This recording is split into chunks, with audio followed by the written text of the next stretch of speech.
Uh,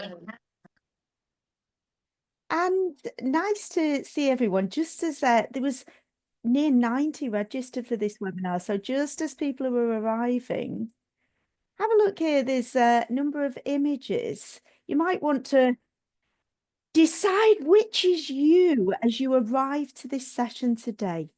Which of these images metaphorically is you?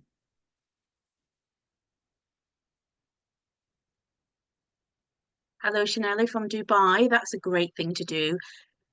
Pop in the chat. Where are you in the world? We always like to know. Yeah. And if you choose a picture, you may also want to put one sentence of why you've chose that particular image as well. Slovenia? Always great to have a global audience. I know we've got oh, Armenia. Nice to meet you. I know we've got Saudi Arabia here, and we've definitely got Indonesia, uh, Oman, Badria. Nice to see you. Someone else from Dubai, Sabrine. Nice to see you, Sabrine, and Toronto in Canada, and Kenya, Romania, Lake Constance in the south of Germany, Garda from Kuwait, Poland, Canada. and England. There we go, Helen. There's somebody else in England as well. Australia. Karen's also in the UK, Hungary. Literally global as usual, Claire. Absolutely. And if you wish to share which pictures you as you arrive, then you're very welcome to do so.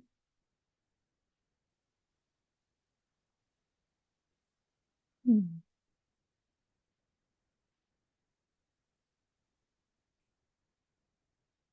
Gosh, it's a busy waiting room, this one, isn't it? It's beeping, beeping, beeping. Maybe, yeah. I think for me, bottom right, there's a train track. I absolutely love watching MCC demonstrations because you literally never know which way it's going to go. So that's where I am on the train track, excited to see where the journey will take us.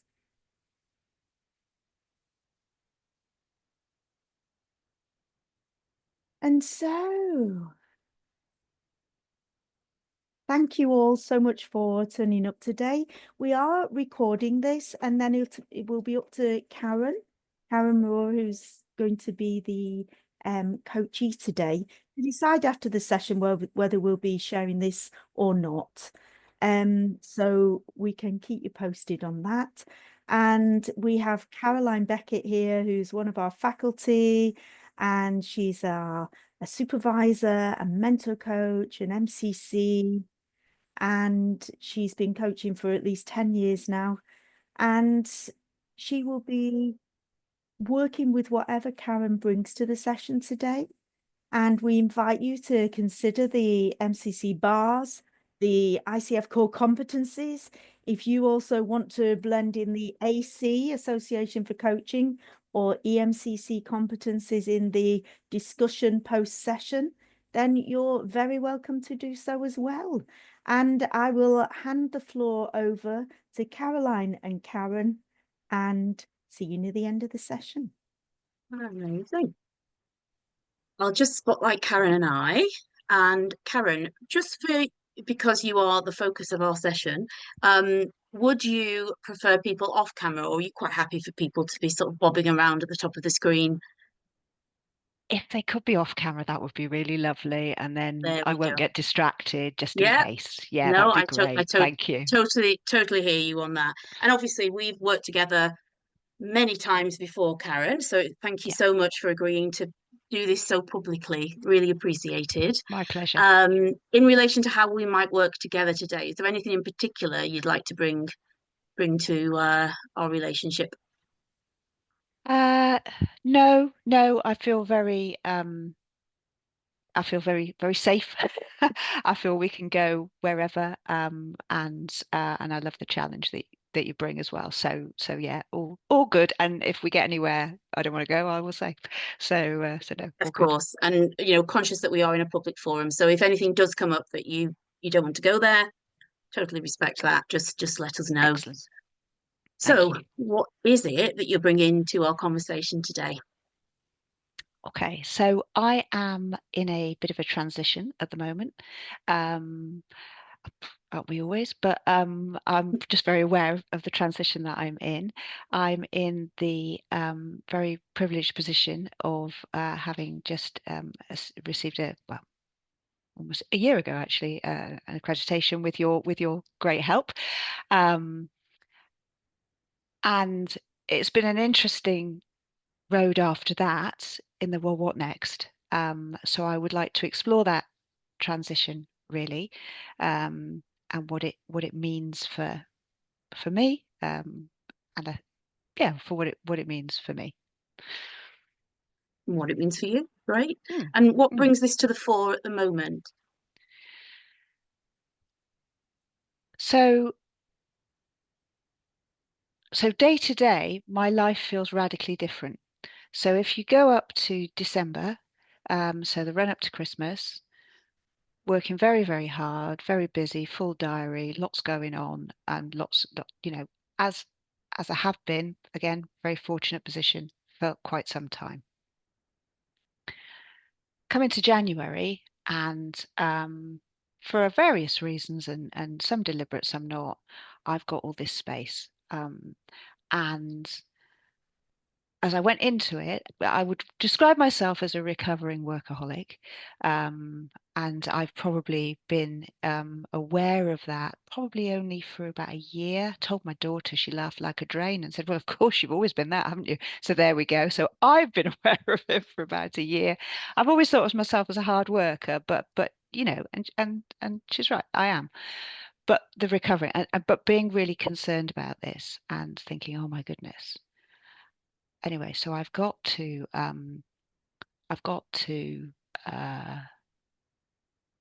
sorry, something's flashed up. Do I need to No, just say I'll ignore it. save whatever that is? I'm not sure what that was. Um, anyway, I got to January, quite light on work, so probably, I don't know, 6th, 7th of what I would normally have. Got into February, it's a bit similar. Really, really liked it. And I've been really quite shocked by that. I know that sounds silly, but that kind of, oh. So when I was coming in and thinking of the focus, my focus as I was kind of post certification was, what do I do now? Whereas I think actually the real question is, how do I choose to be now in this place where I've kind of felt that I've proved myself, if only to me. And it's just it's a very different place. Um,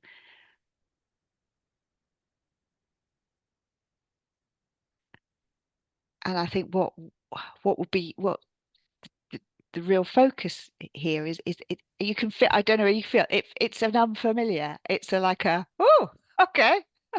Well, I didn't know that was behind that door. um and part of it makes me a bit giddy. Part of me, I've got a serious bit going, I've got the old, work hard kind of pulling at that, but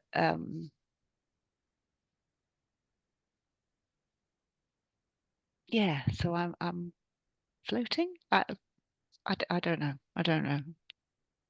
So we're floating in this space around what does it mean to you and who are you going to choose to be? Mm. I feel I've chased something for a really long time, caught it, and then I'm in this space, and I've got to this space, and actually it's a really nice place to be, but I've still got lots of voices, kind of, well, you should be, you should, and I think this also sits alongside. We have the most amazing Buddhist meditation center relatively near us.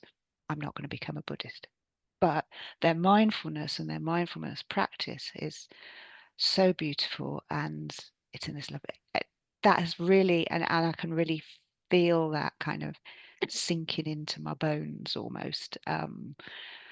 Uh, and I think that that sits alongside this, because I think the previous me would have had a plan to fix this. You know, this space, this ambiguity, this, I'd fix that. I'd have signed up for this, I'd have done that, I'd have pushed harder to get work with the associate company that I work with. I'd have done something about it. But actually, I've got a real pull that I don't want, I want to be patient with it. I want to be curious with it, because it feels right. It feels new. And maybe it's, if you're going to fix something, it's got to be broken, hasn't it? And it's not broken. So maybe I just let it play out. And then in my head goes, but that's not you, Karen. That's not what you do. So yeah. So that's the kind of the floating. And another voice as well that comes as I glance at the names. I'm aware of what a privileged position I'm in. And then I've got, well, lucky me, I should enjoy it then, shouldn't I? But also I've got and I am very grateful. But yeah, they're rare. It's a bit messy, isn't it, Caroline? Sorry. I just We don't. like a bit of mess, though, don't we? Yeah, So there's a lot there. there is, isn't there? The mindfulness jumped out. The shift in the Karen that I know has really jumped out Yeah, from the screen towards me. And with your permission, might might I bring in something from previous conversations? please So do. you were talking about your shifting relationships and how your way of being in those relationships was changing. And it sounds like there might be something here about that going deeper into you. And I might be wrong. Yeah, yeah. Oh, definitely, What are definitely. your thoughts on that? I feel like I've always, so all my progression, all my development as a person always starts at work and then trickles into other things. But that's because I've always focused on work, because that has been the main. Rose brought up in a workaholic family, and I don't say that unkindly, and they still are, then did the same. And I almost feel like I've kind of looked at a slice of my life and just looked at that. And then it feels like I've got this image of like a pie chart thing, and where I've just been looking, or maybe it's blinkers, and that they're kind of just crumbling a bit, and they kind of like, oh, actually, there's quite a lot more to life, isn't there, really? And I've done stuff and all the rest of it, but that kind of initial focus has always been work, whereas now I'm kind of, well, work's part of life, but it doesn't, it's not leaping to the top of the list like it was. Um, and that's definitely,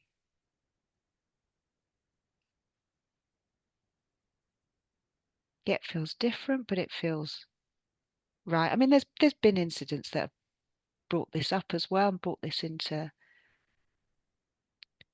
so we've had a health issue in the family, and we won't go into that, but just that kind of being able to just, right, totally there, totally there. Um, you know, heart and soul. I don't think I could have done that 3 or 4 years ago. Um, and I'm glad that I can, I think I'm relieved I can do that, but I'm pleased I can do that. So, but definitely that kind of the wider sense of me. Mm. That's an amazing phrase, Karen, the wider sense of me. What what does that mean to you?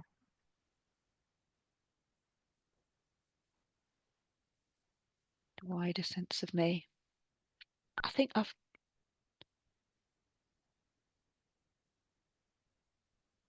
I think I've run in one lane for a long time.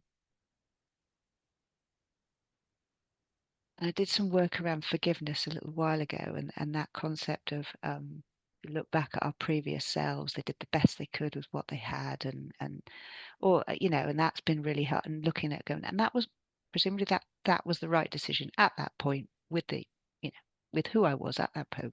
I doubt. So I'm choosing not to get into a blame game, because I can easily rewrite my history in that way. I'm not going to do that. I'm not going to do that. I thank the Karens that mean that I'm in this place. But I can do other things, and they don't have to be legitimized by other people. They don't have to be something that somebody else thinks is good. Oh, that's new.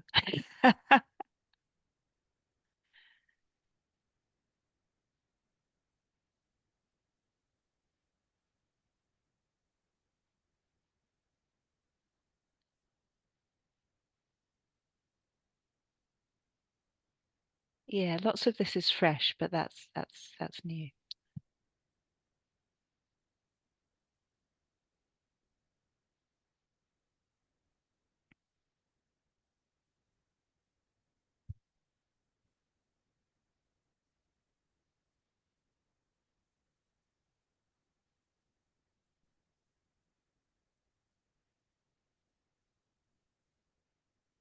So that wider sense of me. So I've got almost a feeling of an audience, that there's been an audience for everything else. Now my daughter, back to my daughter, she's main character syndrome or something. It's energy, but not in that way, not in the kind of, oh, look at me. But as I think about, achievements and things in that nature, why am I, what do other people think about that? Important people, family, people I love and people I care about, and probably wider as well, but not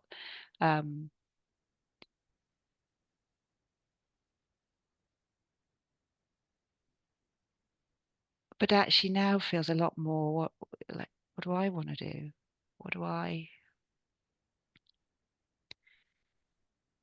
How do I choose to be? Most of my family think going to the Buddhist center is a bizarre thing to do. And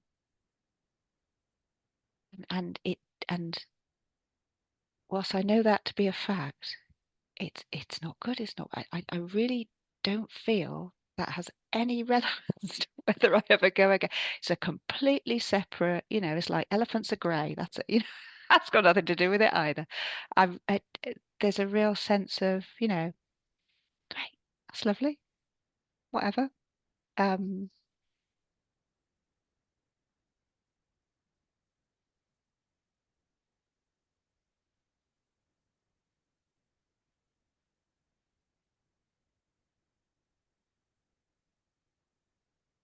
So yeah, that defining.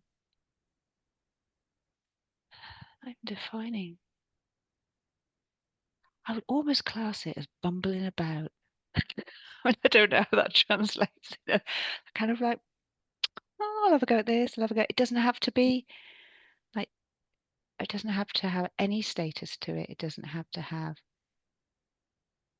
any value. It doesn't have to be important to anyone but me. I mean, I've started having. First of all, 6 months ago, I started having a lunch hour. Never had a lunch hour before. Never. Well, originally teacher, so you know what that's like. Not allowed a lunch hour. But as a self-employed person, didn't then I allowed myself a lunch hour, and that was a revelation. Well, now I'll go for a lunchtime walk, and it might be an hour and a half, and I'll go over we've been looking at snowdrops, and I know it just, and then I've got a voice of, you're losing your grip, Karen, but um, but yeah. And this all sounds, to use your word, it all sounds good. So, what about all of this is important to Karen?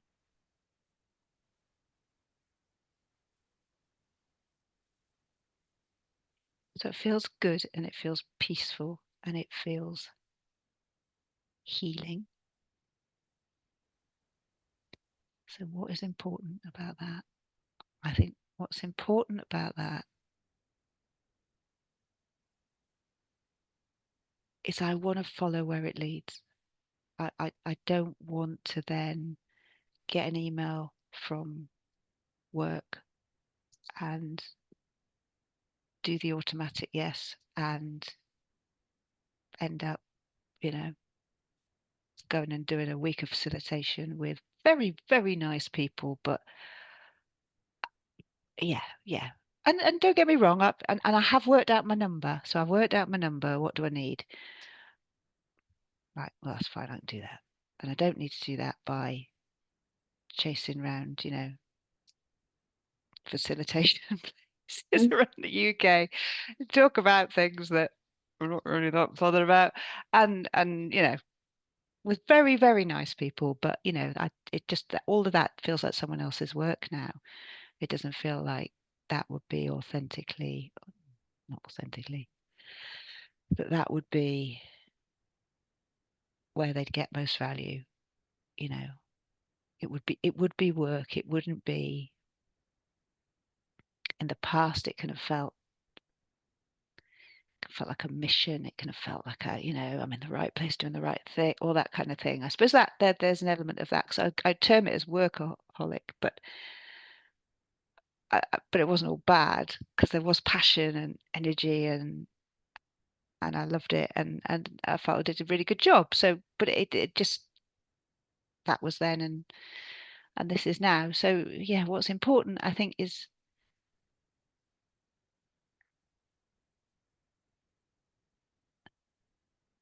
so I'm torn, because it is, how do I not lose it? But it feels like that butterfly that's landed on me. So I don't want to chase it.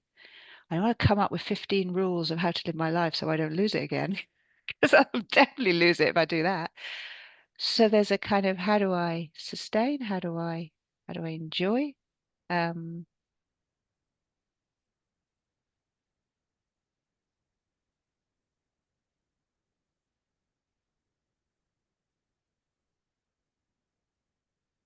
how do I sort of sink into it almost?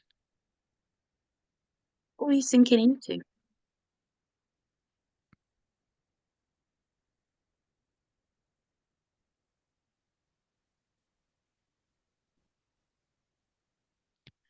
So I've got the most lovely image of being on a hillside, and that really lovely soft moss. It's beautiful green, and the sun's shining, and it's not hot, but it's like a cool spring day, and just sinking into,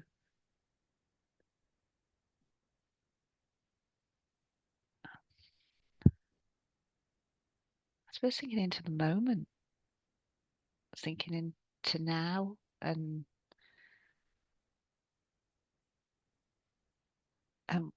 kind of what's available now.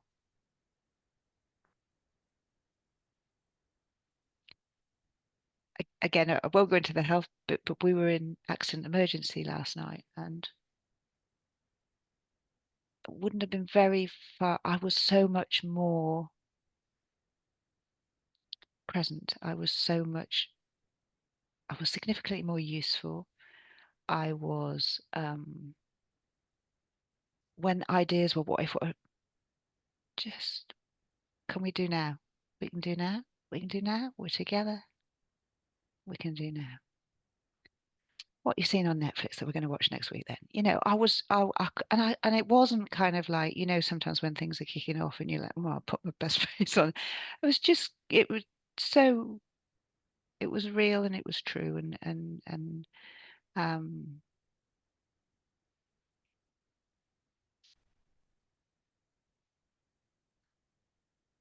it felt very,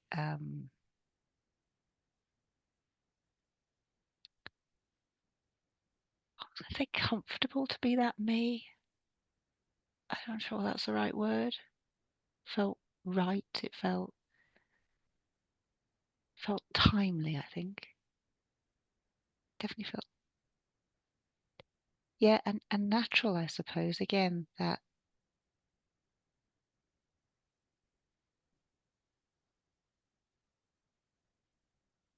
that ability to be fully present in a moment of stress, and just to choose not going to think about that future on, and because I don't need to, and that being the right thing, really. And the word choose just kind of flashed up for me there. And it feels like a bit of a theme, possibly. So, what might be there? Yeah. Oh, definitely. And what do I choose? Because I think, again, if I'd gone back a bit, that would feel like a selfish thing. But actually, it feels more like, how am I intentionally living now and choosing what I think is the best thing to do? So the best thing to do, or my best, the choice I make, not best, because there's a worst, isn't there? But the thing I choose in that moment, or what moment it may well normally is, to be as present as I can with my family, or whatever, that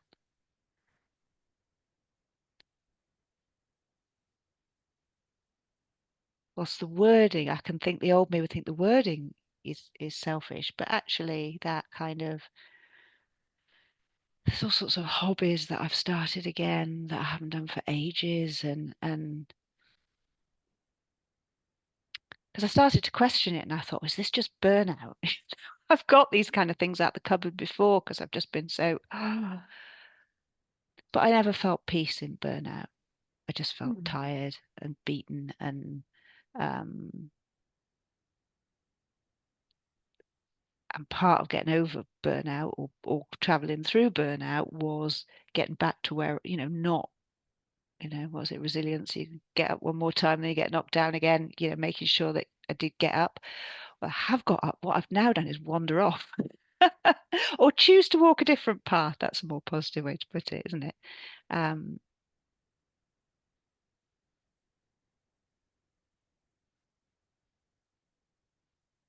yeah. And that choice, I think. And you said at the beginning of the session who you choose to be now.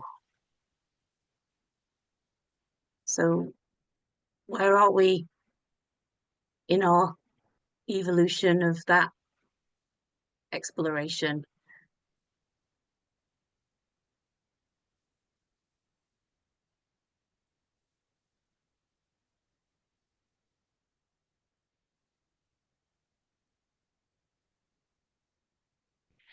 So I think I choose.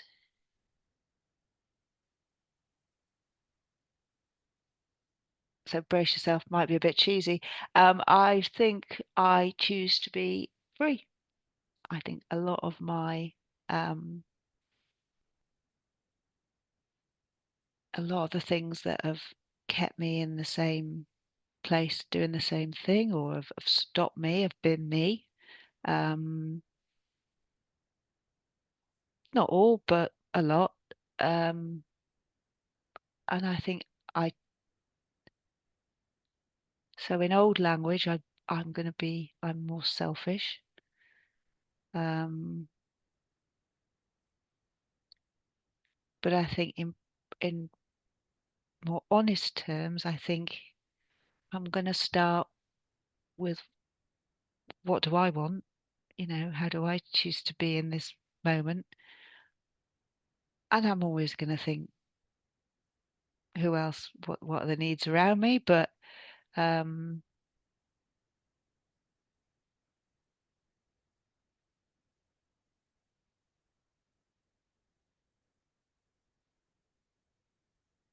yeah, I think there's a freedom there to kind of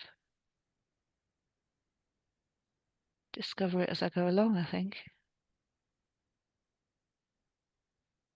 Freedom of evolution, maybe. And Mm. Mm. Yeah. And I'm wondering what's kind of evolving here for you in this conversation. I think what feels new is definitely the lack of audience. Bit of an irony. but anyway, um, yeah, the lack of an audience, that actually I'm going to start. I've been incidentally doing it, but I think if I do feel a pull to old thinking, I think there's that, well, what do I choose now, will be a really helpful lighten the mist. I don't know, path through the woods. I don't know, whatever it might be.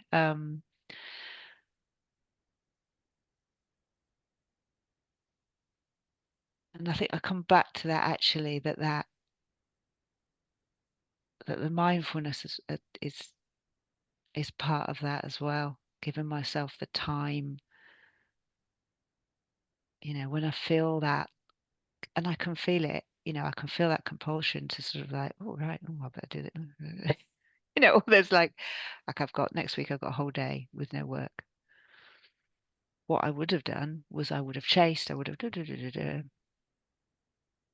So what I've done, so I was thinking about it yesterday. I looked at that and I thought, right, I'll block it out. How fantastic. What am I going to do that would be really lovely in that? And that's been helpful. Well, I've blocked it out now and there's no bookable places for that anywhere. So yeah, that's I don't know what I'm going to do with it yet. I'll see what I choose in my free moment, I suppose, won't I? Absolutely. Yeah. And what's it like then to live in that space of freedom rather than worrying about the audience? There's a real lightness. There's um there's a real sense of potential, or possibility. That's a better word. Possibility. Um,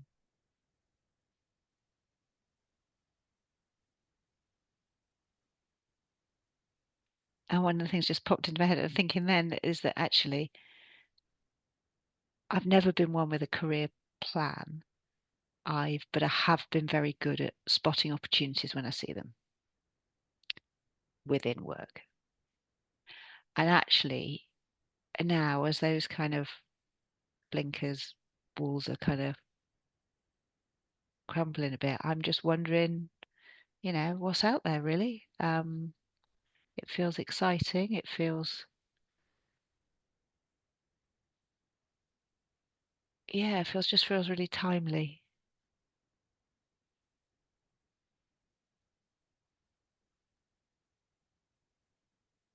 Timely. Timely doesn't matter. It is. It's here now, and I'm very grateful for it. Yeah.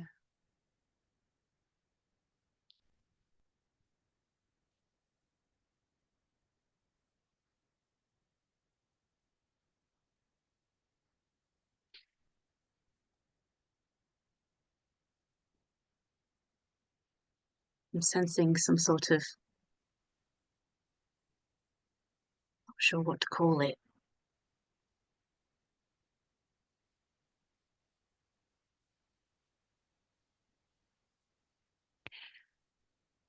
I feel. Yeah. There's lots of things that I've said to you with your questions, and that I hadn't fleshed out. So I think I'd had a concern that this was like a lovely holiday, but it would go away. Um, and I think saying things out loud make me realize that that's my choice. Um, but it feels established enough so that it's not something that's going to blow away in the wind. It's not.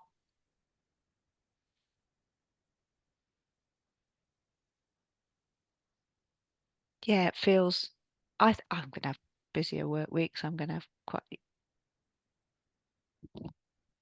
I'm going to have busier life weeks. But I think it's established enough. So I think I can let go of that concern, and that actually I don't need to do anything really. I'm gonna just kind of float. I'm gonna soak into the moss. I'm gonna just see what I'm gonna enjoy it. Yeah, I'm gonna enjoy it. I'm just loving this conversation. It's just so, it seems to be so liberating for you. It's like the weight. I can't tell you, the weight off my shoulders is just yeah. And yet you look from the outside, nothing physically, nothing, nothing's changed at work, nothing's, do you know what I mean? It's all, Mhm. I was going to say it's all in my head, but I think that's a significant change as well. A lot of it's in my head, and that's how I've got there, but it's in my heart as well. I can feel it in my bones. Um, and I do think that's part of why I feel it's more established, because so much I can keep it just in my head. But this,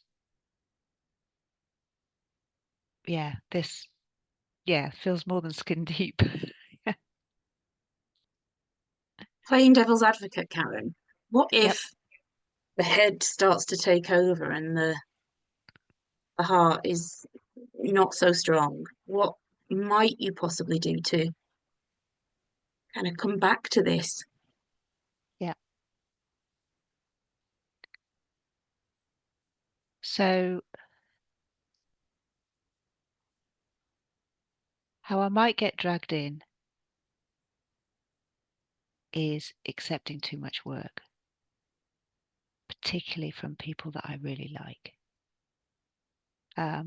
or really respect, or they pull on the status. So I think I need to make sure that I sleep on it. I never do the automatic reply, because that was, oh, it's so and so. Yes, of course. Da, da, da, da. Yes, you Mm. know. Um,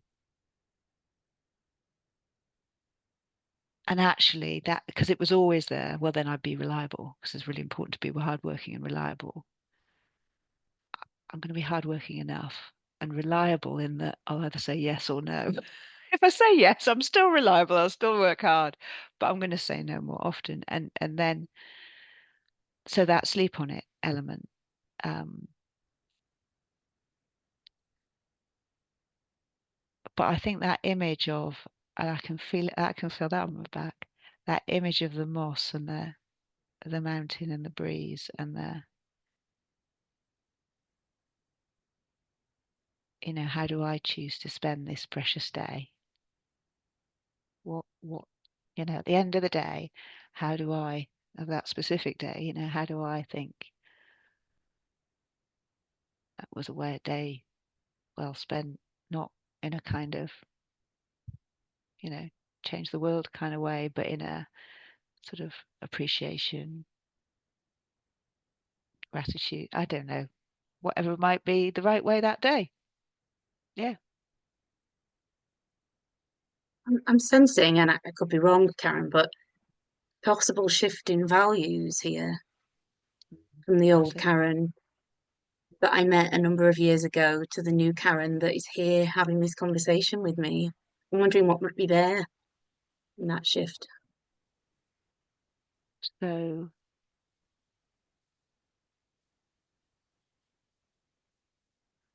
I think there's connection, that, and I think, I'm not sure self-respect's the right word, but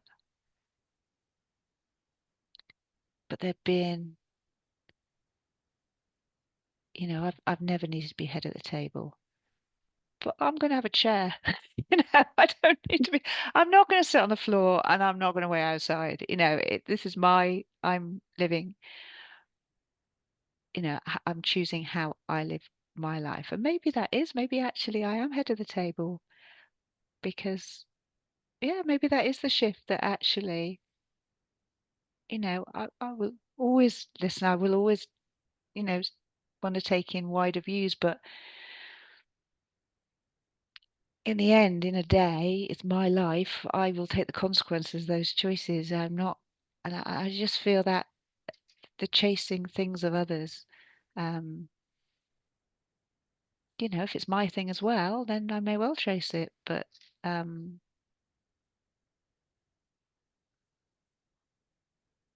yeah, being at the center of things, I think, rather than.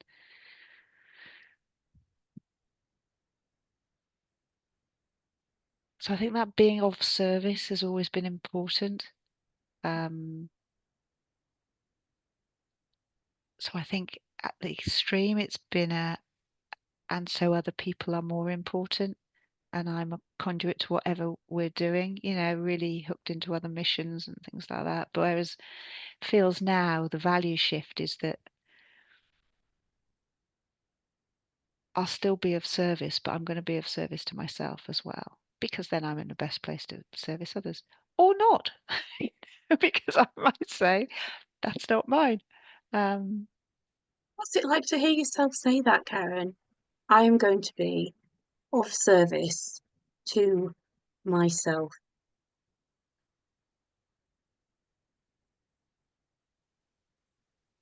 It feels a little bit naughty. And I like that. Excellent. Yep, yep. But it's yeah, it feels,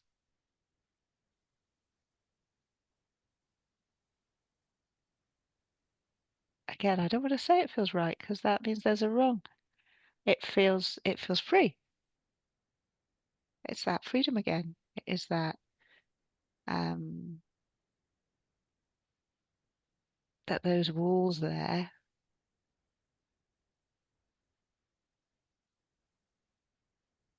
don't have to be there. They really don't. And actually the difference is that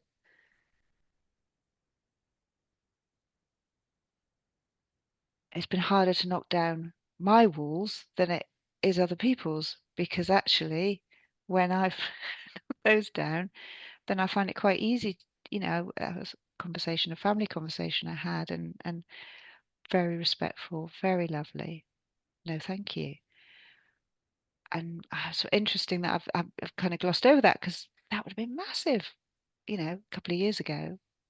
But actually, oh, that's a great idea. But that doesn't, I'm not going to do that. But you have a great time, and that being absolutely fine. And so they're Karen, other people's, yeah, the Karen that I first met would not have been able to vocalize that. no, no, no, so true. And there's almost this feeling again, coming back to how will I return to this in the moments I need it, when the Karen then was doing that. And the Karen now is kind of doing that. Mm. um, and there's more to go, I'm sure. And that's always that exciting. Um, but again, I don't feel a rush to get to that either, because I'm going to enjoy this. Um, yeah, but definitely that from looking down to just like, yeah. What might that be a metaphor from looking down to looking elsewhere?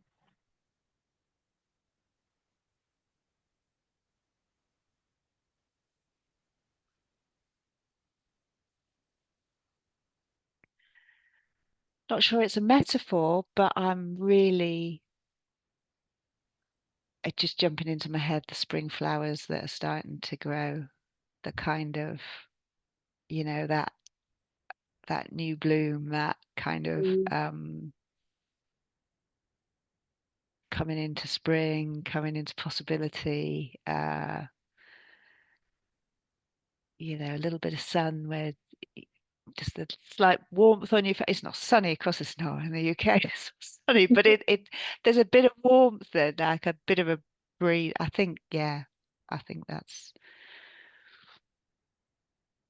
You've got possibilities, choice, mm, freedom, enjoyment, and excitement this session. They're all the words that you've used to describe this new state of being. mm, And you said you wanted to choose who to be.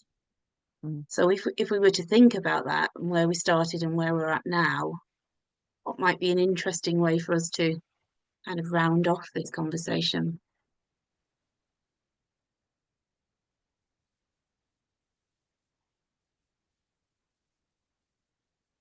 So I think it's about a repeated intentional choice. So I think previously I'd have had something to do, and if I did that, you know, but actually I don't want to do the same and get the same. It's the kind of, oh, you know, what's today? What's this week going to be like? What do I choose? So actually, the how I choose to be,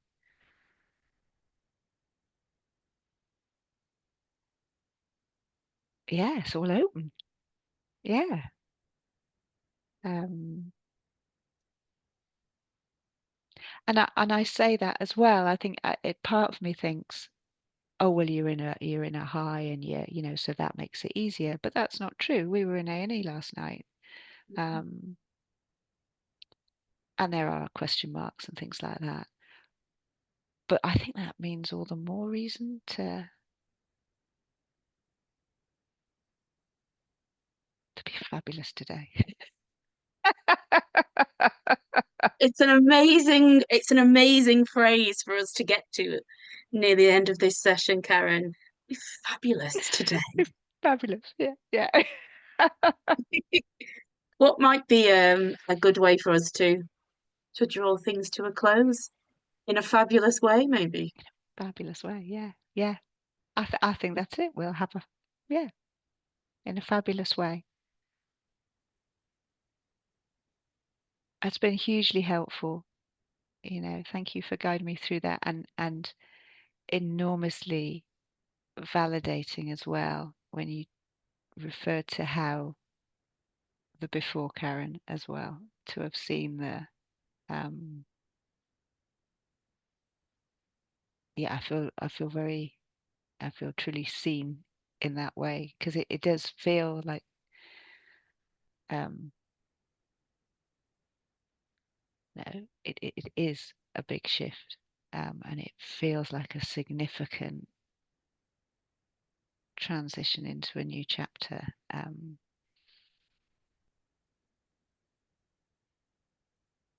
Yeah, how exciting. Thank you so much, Karen, for putting yourself out here in front of everybody, for being so, as usual, authentic and honest and open and all of the things that I already know you are, and fabulous. Well, thank you, and yeah, thank you so much for giving me that opportunity. It's yeah, always a joy. Thank you, Karen. Okay, Claire. Karen can take a breath.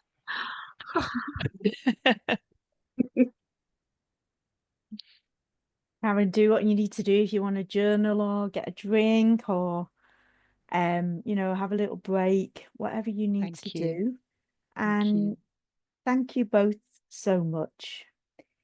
Karen, is it okay if we talk not about content, but about process and the markers and the bars and all that sort of stuff? All is good. Yep, all is good. Wonderful, wonderful. So, shall we just have together generative conversation in terms of, first of all, what we noticed that worked. Anyone like to start?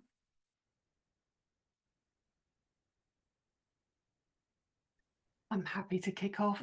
I'm lots of things, but in particular, the silence and allowing Karen to finish her thinking and not interrupting her thinking either by non-verbal stuff or the verbal kind of or jumping in with a question before she'd finished thinking. So really, that I can't remember which the marker is. It's one of them. N7.2. There you go. That's just what I was about to say. It's only because I've got them in front of me, Helen. That So do I, and minimum- I still couldn't find it, Claire. that minimum precise questioning, isn't it? Mm. And I mean, Helen, I can share a bit more if you'd like to. And what is it about that makes it work? For me, it does two things. It ensures that the client carries on doing the thinking that they want to do, that we're not interjecting in terms of what we want to do. And it works because it allows us as the coach to sit back and really marry where they're at rather than where we think they're at or where we think they should be. So I think it works on two levels. It gives them enough space and it gives us enough space as coaches to not take over unintentionally. And I think with that as well, the fact that it gets back over to them so much quicker, and we move forward and throw away what was with us that we may have wanted to ask, to stay with them where they're at. And in relation to kind of coaching practice, the more space there is, the more we have space to notice things. Whether it's noticing things in ourselves, which may or may not be helpful for the client, or noticing things that are happening for the client, whether that's patterns in their language or their behaviors or things that we're noticing from, previous conversations or whatever it might be. So the confidence to hold that space, it takes time. It certainly didn't come overnight for me over 10 years ago. Absolutely not. But Karen and I, obviously, we know how we work, and that's part of the relationship that we have. Thanks, Helen.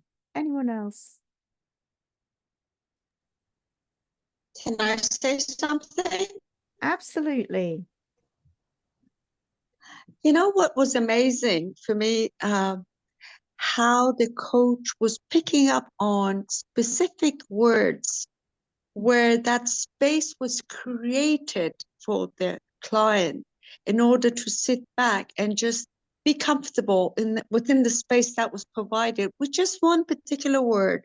So the power of picking up the listening power, the powerful listening of the coach here gave the client that space. Listen, I'm not going to bombard you with so many questions or so many words. Just pick up on one particular, and the ending was just wonderful, where she just picked up on, and then she just came up with that wonderful smile on her face that you see, oh, that was enough for me. And I just loved it. I really did. And thank you for that. I really appreciate it. And it just shows that coaching is not about pushing person to an edge. It's about being, and it was wonderful. Thank you. Thanks, Salome. I think the other thing there is that last bit you said, it's about being, this was so much about deepening learning, a little bit of a path forward, but the focus on process and the way Karen wants to show up in the world, who she wants to be, as opposed to the doing that we can all get frenetically tied into. Thank you. Ina. Yeah, thank you, Claire. Hi, Karen, Caroline, thank you so much for this fabulous session. And silence, it just helps so much. I would really like probably to focus a little bit on the difference between PCC and MCC level, because if you look at that session, it's so fluid. The fluidity is immense, and no definite structure, no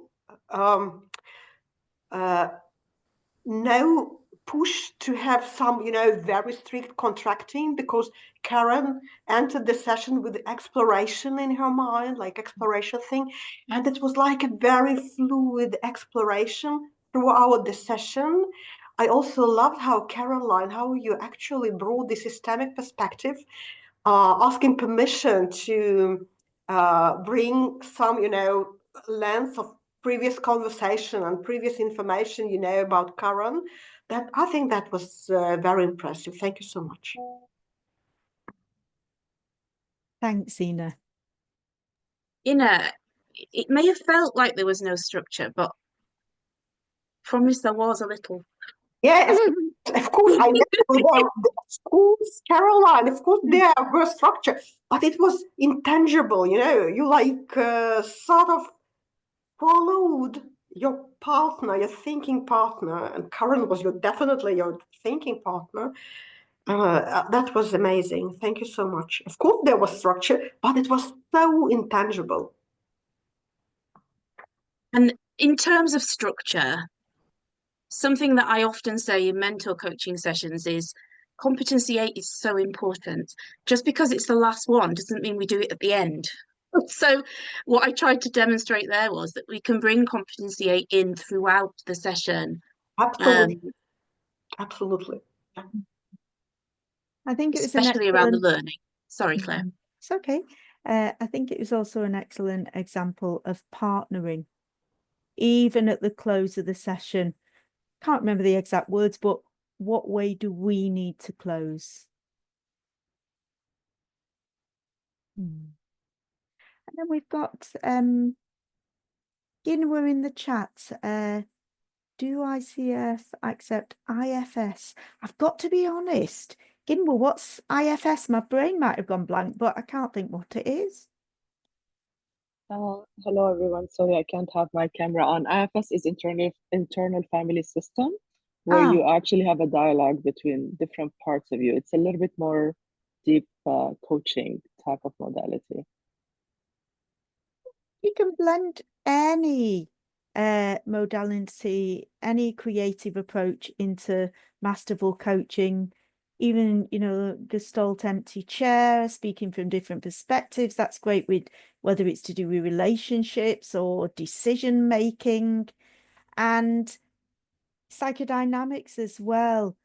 As long as if we're dipping into the past, maybe their position in the family, or this transference from an experience with a teacher from years ago, we don't stay in the past, we go back to the here and now. So focus on hermeneutics. What's happening for you right now that you've shared that? So bring them back to the present moment, and then we can play with many different eclectic approaches. And the exactly what Caroline and Ina was saying, you notice more at masterful level that there is that ease and flow and a blend of so many different approaches to coaching. There isn't the I'm sticking to the model that I was taught. Aaron. Hi, and thank you to you both. That was spectacular. I've got all my MCC flashcards here, which there's 24 different elements, and I could easily say all of the 24 were completely met. So my question for Caroline is, in terms of you going through that process, was there any moment in the conversation where you became aware of your own intuition wanting to take you in another way and you resisted it? I just wondered if you could share like that kind of example of maybe if that surfaced for you at any point and how you managed it. So there were a couple of points where Karen had paused and things were going through my head. And I was, the questions were coming, the questions were there, and then Karen moved on into a different direction. And so it's like the best way I can describe it is that the questions then just dissolved. And I went back to where Karen was. Because I always feel like if I go back to the question that I've got, that's my agenda, not theirs. And I'm not partnering fully because I'm thinking this is important, when actually it's whatever the client does that's important. And so, yeah, things do go through my head. Sometimes it's questions, sometimes it's hunches, sometimes it's intuition, sometimes it's something I've noticed. But if the moment isn't right, then yeah, that word dissolve, I let it dissolve and just focus back on what's happening in front of me. That's Because really I think it'd be difficult to not do that. It'd be difficult not to have your own thoughts, but it's about how we manage that so that we are fully present and fully partnering. Thank you. And I'm sure you'll agree, there's, people talk about pure coaching, totally non-directive. And we believe as a faculty, there isn't actually any totally non-directive coaching, because 3 or 4 questions come into our mind and we're choosing which one. So that in a way is a little peppering of directing. It's a great topic and we're going to be having a masterclass on that, Aaron. So we'll keep everyone posted around that. I've put the email for Leah in the chat if you are not on the mailing list and you want to be on there.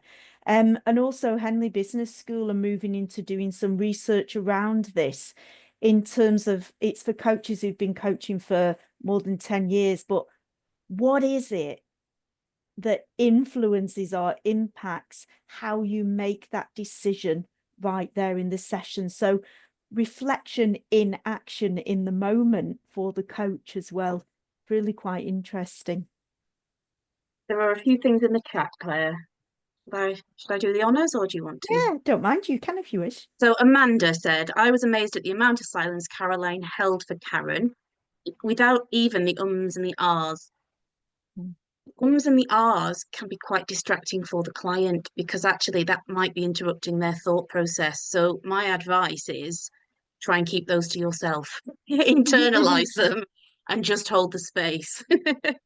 And it can Lauren. be relearning around that, because a lot of us, I mean, I know that Karen was a teacher as well, to nod and, encourage people to say more was something that I had to relearn, because I was taught to yes and encourage people, and yet it can totally make them feel that they have to respond to your ums and ahs. Caroline. We've got Lawrence in the chat. Hello, Lawrence. The length of the silences offered by Caroline, which it is clear has been established from the beginning of their coaching partnership. Sarah, even when maybe it seems like the thinking had finished, there was still a pause, and then Karen brought another thought to the conversation.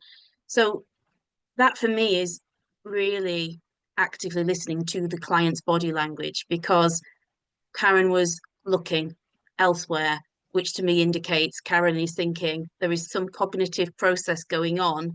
I need to let it be, so that there's space, so that I'm not imposing upon that thought process, the processing that might be happening. Sarah, the use of what if and what might to explore possibilities. Yeah, for me, the choices that we make in language are really important when we're asking those questions, because I don't know. I don't know. So it's really important for me to choose the correct language so that it opens up possibilities rather than imposing a specific thing or question or idea. Exploration, Badria said, was more on the client's side. Jawahar is always very complimentary. Thank you, Jawahar. Master in silence, exploring metaphors and checking with the client on progress. Sarah, I liked how Caroline replayed some of the words at the end that Karen had said, and it raises questions about taking notes or not. That might be a question for supervision. Karen, did you feel I was taking notes in that session? I'm curious. I wasn't aware.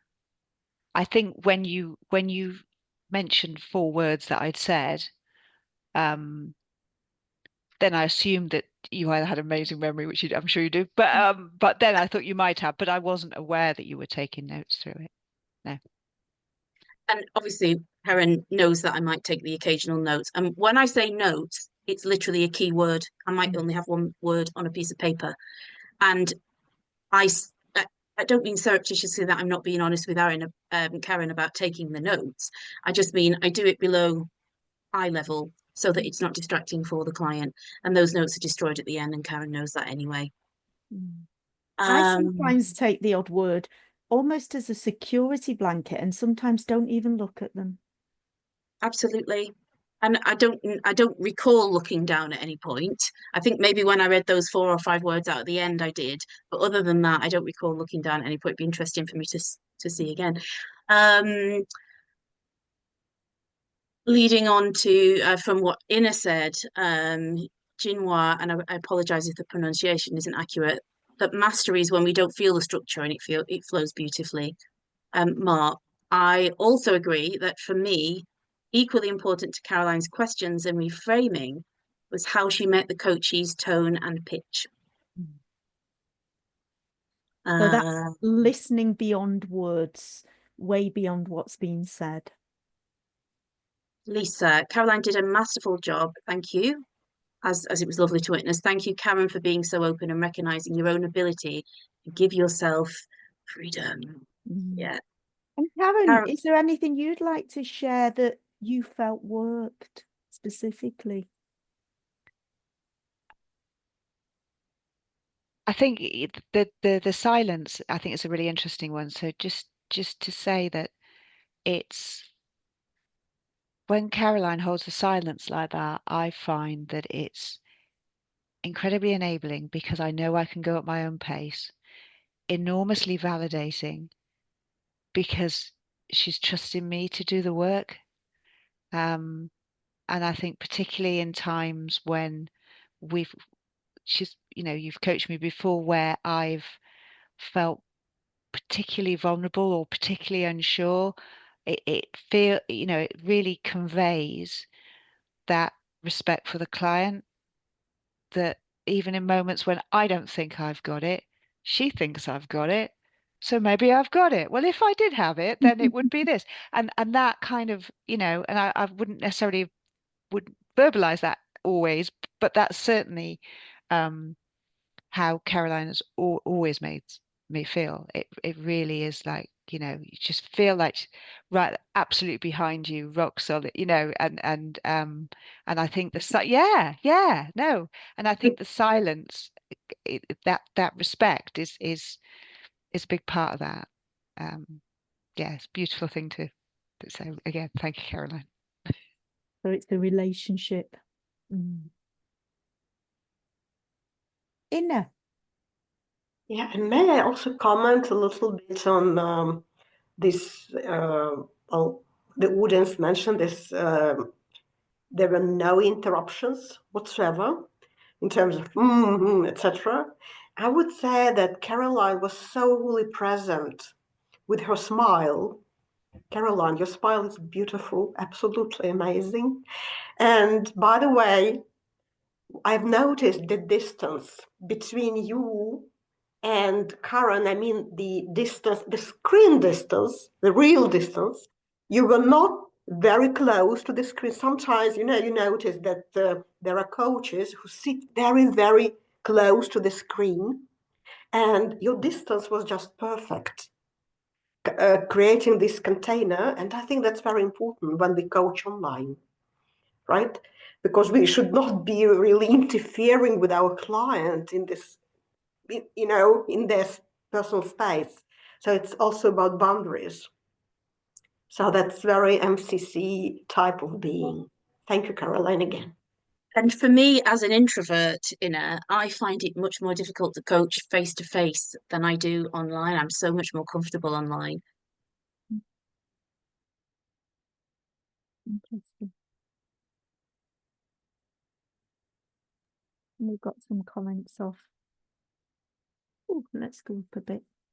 We've got Lawrence in the chat reiterating about the spaciousness and, you know, the short questions, the few questions. So what would you say, Carol, in terms of a percentage for MCC recordings, how much the coach should be speaking? Oh, it's a good question. So I use Ray Notes, which crunches the numbers and even provides pie charts now with the analysis of how much pausing there was and how much each person spoke. I find, and this is anecdotal, that an MCC recording is usually the coach speaking for 15% or less.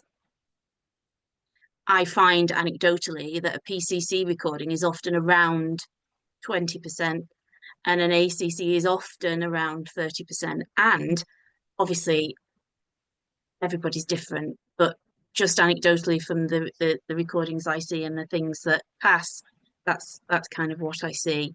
I think it lends itself to MCC to have a smaller percentage because we are more concise and we are giving much more space.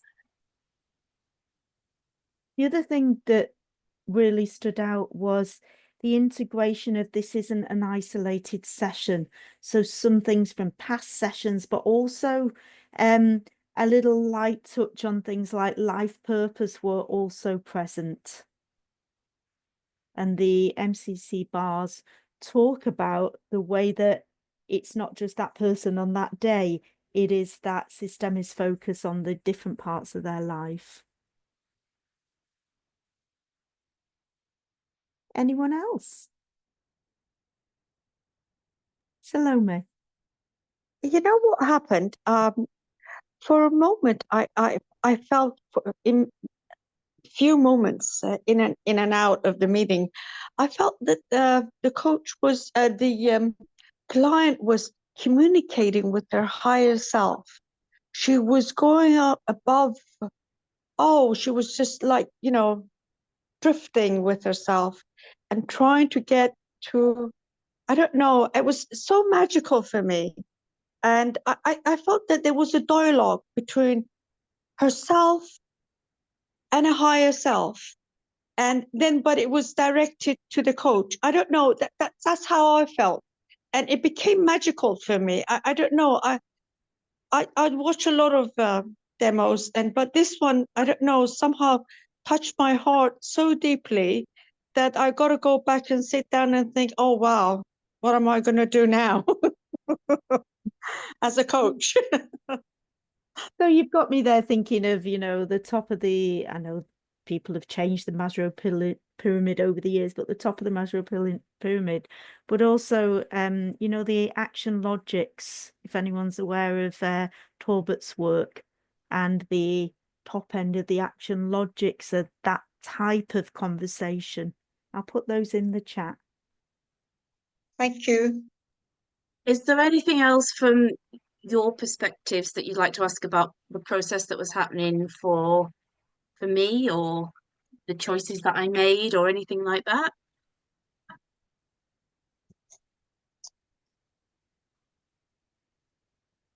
How about the body language, her body language? How about her her eyes were very dominant in this meeting, that the way she was looking at you, and but your response were like very poised, but you were coming back with your particular smiles, which was very welcoming to her. And I think that helped her as well. But we were watching and we were seeing that she was moving on, but at the same time you weren't encouraging her with the, like, I see that in your face, I see that in your eyes. You weren't commenting on those things. And I don't know, how did you see it, or were you sure that she was seeing it? That was for me, like, you know, would I comment on it, or would I just go back to her and say something? Could you comment on that? So I could have commented on it, but what I chose to do instead was to mirror it. And I don't know if Karen knew those things were happening or if anybody noticed that they were happening. So I could have said, you know, your hand has gone to your heart. What does that mean? What's coming up for you when you do that? I could have done those things. And again, they went into my mind and they dissolved and we moved on. But for me, because obviously Karen and I have coached and worked together many times, to me that's enough because Karen knows, and you were doing this, Karen, and you were doing this, and they were the things that I mirrored rather than explicit. Now, obviously, on a performance evaluation for MCC, your evaluator won't be able to see you doing those things. So it might be that you need to maybe be a little more transparent in that process. And I did talk about shifts. Something, you know, I'm sensing something has shifted. Now, the ACC level, I often see the coaches name the shift like diagnostically. You look a lot happier. What has just happened? And when we get to MCC, do I need to name the shift? Do I need to say? Do I need to impose my observations or my beliefs on it? No, if I just call out the shift and inquire about it, then the client is doing the work by naming it and exploring it. I'm not imposing my understanding of what might be happening. Aaron. I think this question is kind of linked. It's around the overall number one, they invite the client to explore the lens through which they're observing the current situation. I felt like I could see the different parts of the conversation that to me were that. But I'm really interested to hear from you in terms of what opportunities did you see? If you were looking at that, the inviting with the lens through which they're viewing, what opportunities in this conversation would you have seen for this? Are you asking me or Karen? Sorry. You. I'm asking. Oh, okay. Yeah. And maybe clear as well in terms of like, because I think I'm on the right track in terms of my understanding and how I've interpreted it, but I'd love to hear it from you. So one thing that jumps out to me was the reference to, I'm going to use the word old Karen, but I know you're not old Karen. You know what I mean? The previous incarnation of Karen and the current incarnation of Karen. And for me, that's about lenses because her lens is shifting. Yeah. And so it's subtle, but it was there. Claire, what, I don't know. And obviously, Aaron, I was in the session, so I don't remember everything. I have to go back and review and reflect. So Claire might have, or others might have seen more. Or Karen. I'm really sorry. I was reading the chat as well. Rephrase your question for me. So I think it's been answered by Caroline, because what she's just said about the lens, that's what I was picking up on as well. So I think it's been answered. It was very much about like when you invite the client to explore the lens through which they are observing their current situation. So I think that is the one, right? Where it was like the before, the after, or the before and present. And that differentiation between the lens. And also, might I offer as well, is when we explore learning and progress and revelations, is that not exploring the lens through which the client is currently seeing their current situation and themselves? Yeah. Okay, yes. And then there's all of that may not have been relevant to this session, but you know, the helicopter or bird's eye view, the fly on the wall, even, you know, what would your superhero think? There's looking for different lenses.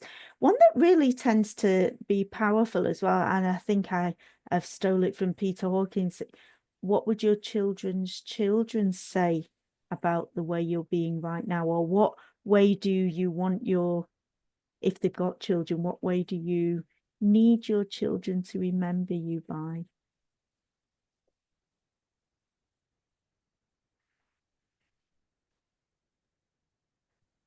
Could I add to that a little bit? I think I felt like I was walking around almost in between that, you know, old Karen, I'll go with that, new Karen. And that what's most important question, that was really helpful because I think that intensified the lens for me. So I wasn't aware of it at the time, but as we're thinking about it now, so I think I was traveling around and looking at things in different ways, but that really brought a depth and intensity to that reflection, which was possibly a bit more general at that point. But if you hadn't asked that question.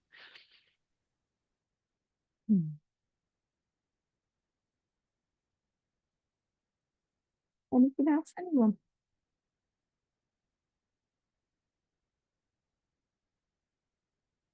So I know we're not allowed to say this word, so let's pretend we're not recording, but it was almost therapeutic listening.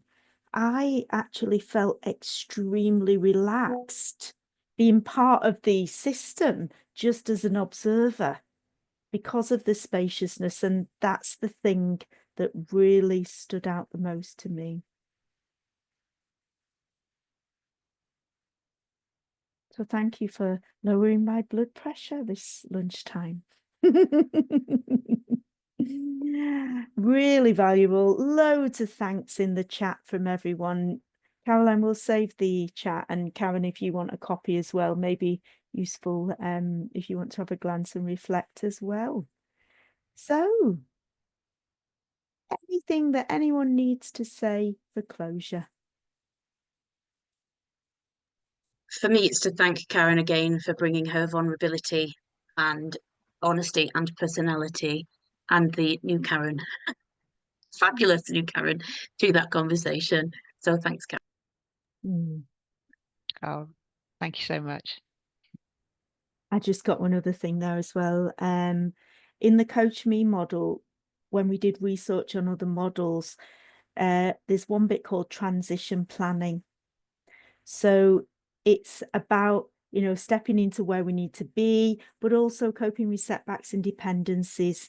And there's also a thing where we need to either stay with the sunshine, where this session totally was, or with the other side, what's not working, and navigating that. And I think this was a session that really showed how to stay with where the client has chosen the focus to be. Because if we go to popcorn between, oh, this isn't working and this is going well, we actually don't go deep enough in any of the two different places. So really good, deep yet focus on what's needed and what's emerging.